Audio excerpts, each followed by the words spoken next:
Pada awal tahun 2024 periode kedua, Dinas Perkebunan Sumsel merilis harga tandan buah sawit Sumsel alami kenaikan Rp58,1 per kilogram dibandingkan periode sebelumnya.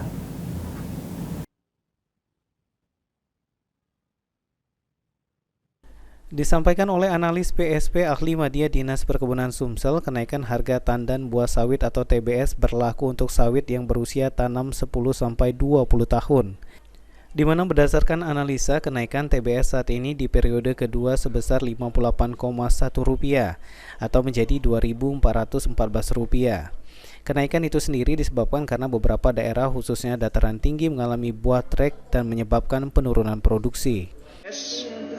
Umur 10-20 tahun ditetapkan sebesar Rp2.414,25 Rp2.414,25. Ada kenaikan sebesar Rp58,1 per kilogram.